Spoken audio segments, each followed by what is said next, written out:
Smallwood Building Blocks Mentorship Program. How you doing, man? I'm good. How about yourself, man? Man, I can't complain, man. Can't complain, man. How the quarantine life treating you? It's going, man. Haven't had a haircut, a shave, staying at home. It's been rough, but it's needed and necessary, man. So can't complain. Can't complain. That's all we can do, man. Just go with the flow, man. That's the way things are right now. So give me a little background on you, man. Like, where you from originally? I'm originally from Washington, D.C. I've been in Memphis since 1993, 94.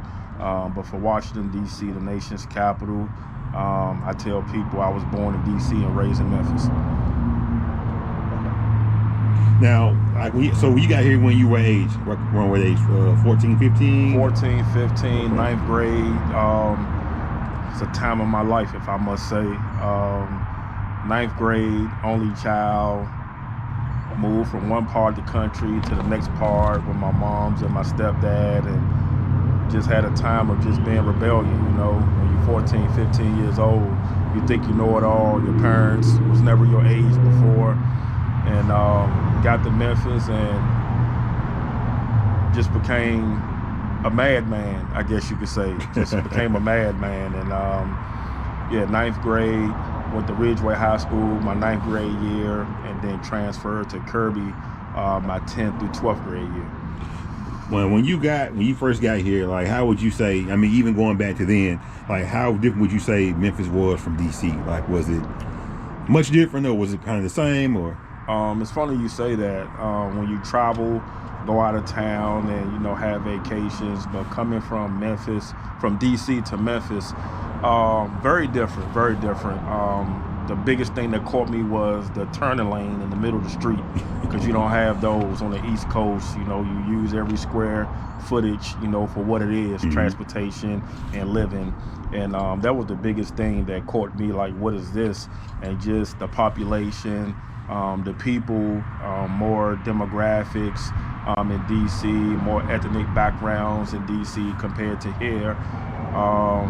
The pace, very, very slow compared to DC. You got to get it. You got to get up and get it. You may meet someone today, and you may not see them until another 2 weeks from now, because it's a smaller city, but it's just so much going on in the DMV area, DC, Maryland, Virginia. But definitely different, a slower pace, and I was definitely, you know, like, what the hell is going on here? Now, when you went to Kirby, your 10th grade year, were you involved in, like, any sports? I know you said you played football, right? Played football my 10th grade year, ran track. It was mandatory, and was offered to wrestle and be a cheerleader. And I played basketball in the summertime by the legendary, rest in peace, Coach Dow. Sure. But I played football and ran track. Those were my two full-time sports, but was offered to play 2/3 additional. Yeah. So you come out of Kirby, 10th, 11th, 12th grade. So what happened, you know, once you got to high school, you know, what was the next step for you? What happened after high school? Coming out of high school, I remember like it was yesterday. Graduated high school through summer school. That was the first thing. So while I was in high school 4 years, 9 through 12, I went to summer school every year. Okay. And I went to summer school my 12th grade year. Had to go to Germantown one session, to go to Bartlett High School the next session, just to get my diploma. And I'll never forget, you know, me sitting on a back row and watching everybody get their name called and get their diploma and their families at the Coliseum. I guess I'm telling my age now, since the Coliseum was still open. And I'll never forget, and getting out of high school, people going off to college. So I went to Coahoma Junior College. Hated every minute of it, but I thought I wanted to go to school because everybody else was going. And once I came home from Coahoma, enrolled at U of M for a summer to play football back when it was called DBU with Reggie Howard, Mike McKenzie, and that didn't come through. So I just became an element of the streets, and it was awful. being incarcerated, Collierville, juvenile, 201. It was awful, and I'm glad that things happened the way that they did, because it made me the man who I am today. That brings me to, I guess you like to say today. Today's man is much different from what you were when you were younger. Right. Much different. Right. Tell me about how you decided to start the program, Building Blocks. Was it always called Building Blocks, or was it something else before? But how did you decide? When did you decide? Okay, I need to do something different, with my life for people, for kids, etc. The same house I was in 10 years ago, at my kitchen table, and just looking up some stuff, and I was just having a flashback like we all do. And I was mentoring with the Memphis City Schools Connect program. Mm-hmm. And you can only work with the kids during school hours. And I was like, you know what? The kids get in more trouble when they're out of school compared to when they're in school. So called my moms, talked to my wife, and said, you know what? I want to start a mentoring program, and I want to help young men and young women so they don't make the same mistakes that I did. Even though I had a dual household that made over $100,000 a year, I was still doing things that my friends or associates was doing because they didn't have. So did some research, took me a couple of months, and from that point forward, called the IRS, did some more research, did the paperwork at my kitchen table because I didn't have the funding, of course, and just doing some research and Building Blocks. And I heard the name Building Blocks somewhere. I don't know if it was a radio commercial. And I say, even when you get a home or a house built, it got to start from the bottom. You got to have some blocks. You got to have concrete, a foundation, and you build it up. And that's where the name Building Blocks came from, to take every child and build them from brick by brick, whatever they're lacking or whatever they are good at, and just build on it to make them a better individual. Now, what year was this? Like, around what time frame was it? This was 2009 when the program started. So 2009, I'll never forget. That's one thing that no one can ever take away from me because of the sweat, blood, tears, the research, and the program that I started that complement, your bigger programs that do well for the kids and your community centers. I'm not gonna name any names, but a lot of them do very, very awesome work. And I just wanted to play my part and give my input, into the city, let alone hopefully the country one day, to helping young men and young women be successful. Now, when was your first event? Like, was it like that year of 2009, or what was the first event that you did? First thing you ever did? The first event was in 2009, and it was our first or our inaugural back to school charity weekend, and it was at the park right there, Windridge Elementary School, that park. And we gave out school supplies, gave out prizes, food, of course, music, bouncer, and no one knew about the program because school wasn't even open then. So we just went to the sleep good at night knowing that I gave back and played a part, and that was our first event. And now, to this day, we do that event every year, but it's bigger, of course, not just one event, it's a whole weekend. I know about that. I was going to get into that question in just a second, actually. The back to school event that you do, the haircuts during right before school starts. Tell me about that. I mean, like, is that more like your baby? Is that the biggest thing you do all year? Tell me more about that. Yeah, that is my baby that I gave birth to, and not my wife. Actually, I got the idea from Steve Harvey a long time ago. My mom said that, you know what, you're going to be a Steve Harvey one day. And I was like, get out of here. So basically, when he had the ranch during Father's Day, to where he had fathers come out and service young men, about being a man and manhood. So basically took the idea, okay, well, how can we have events to where we can help, not just the students, but the families. So basically you have a lot of, single parents out here, mother or father, regardless of what it is, and they have decisions to make. Do I pay the rent or do I buy school supplies? Do I get a haircut? Do I pay the phone bill? Do I put gas in the car or do I put food on the table?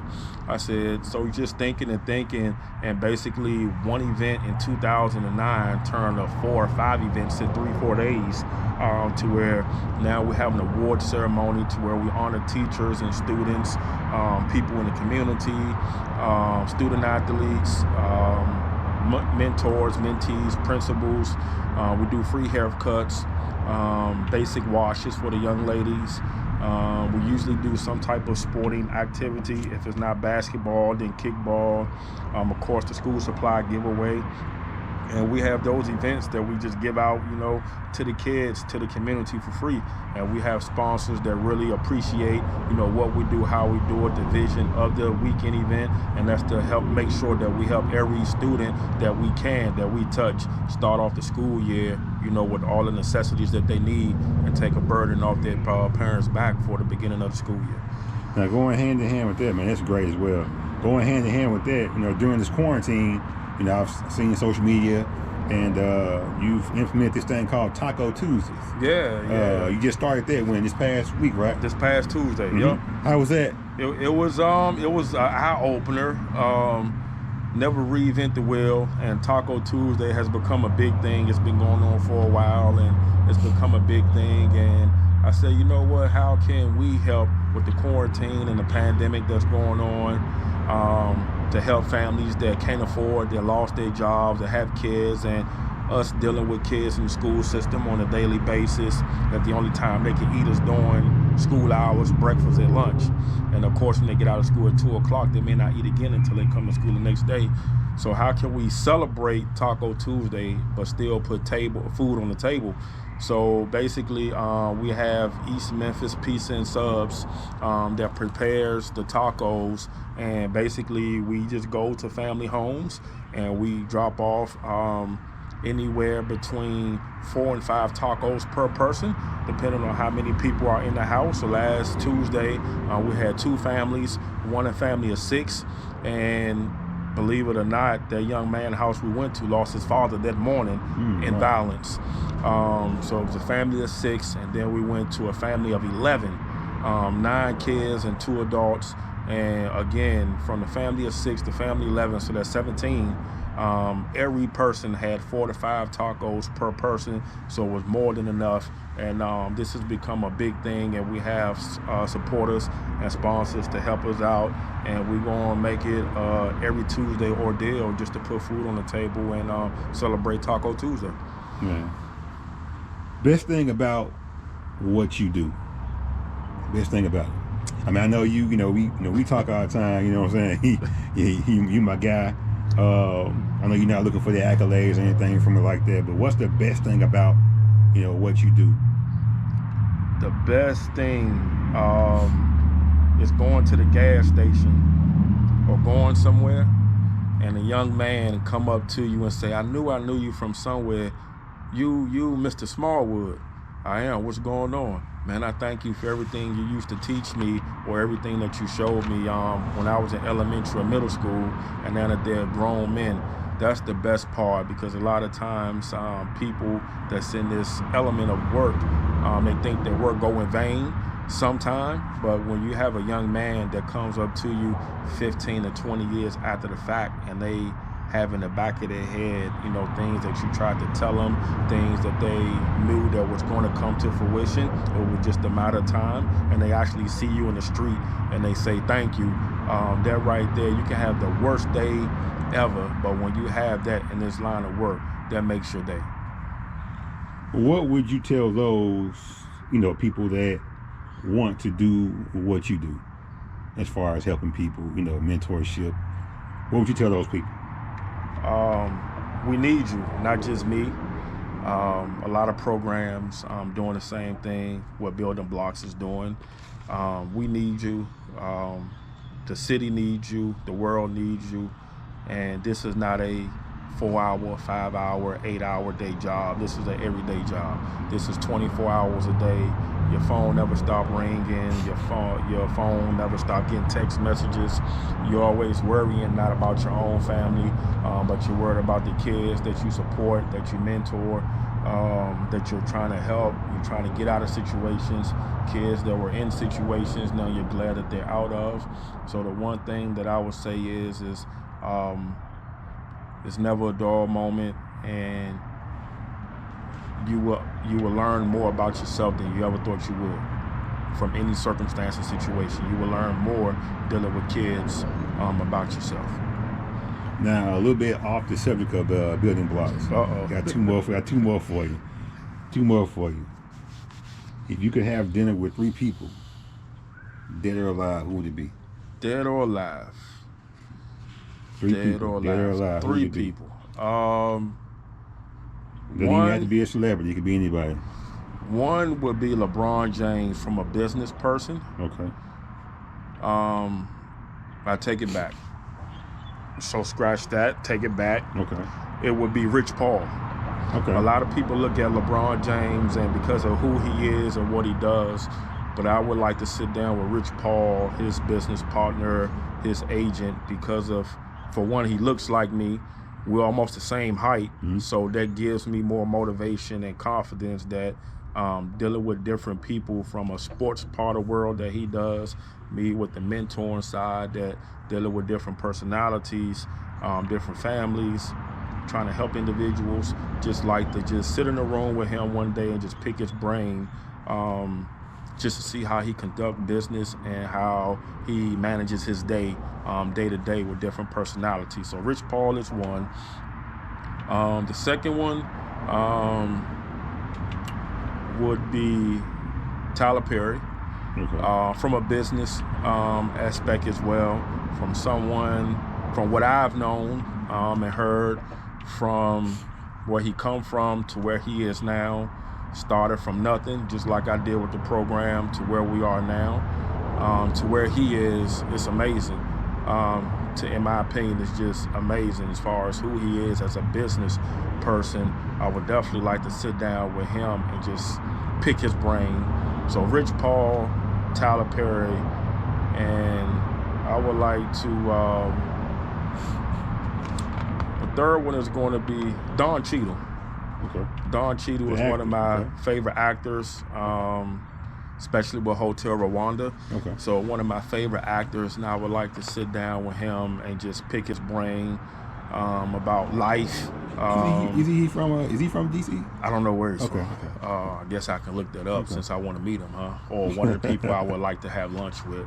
So Rich Paul, Tyler Perry, and Don Cheadle. Those would be my 3. Okay. Favorite music? Right now, neo soul and gospel, believe it or not. Okay. And go back to that question you asked earlier, if you can tell people, you know, the type of work that you do, what would you tell them? It's a lot of days that I cry. And the gospel music gives me inspiration, it gives me courage, because there's some days you just don't want to get out the bed because you're bombarded with the what ifs. The type of kids that we deal with, and you want to make sure that they're okay. You want to make sure that they're not on the corner, locked up, dead, or in jail. And neo soul, just to relax a little bit, just to unwind when you're dealing with your wife and kids and having some personal me time. So gospel and neo soul. Last question for you. 3 words you live by. 3 words I live by. Well, there's more than 3 words that I live by, but if you say 3, can we change it to 5? Sure.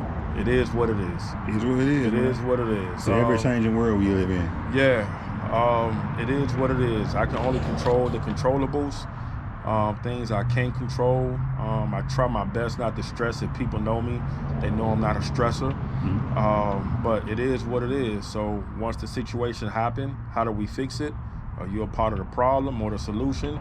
And after that, let's move on and let's make it work. So it is what it is. 5 words instead of 3. Stephon Smallwood, Building Blocks Mentorship Program. Thanks, man. Hey, appreciate you, man. Appreciate you. No doubt.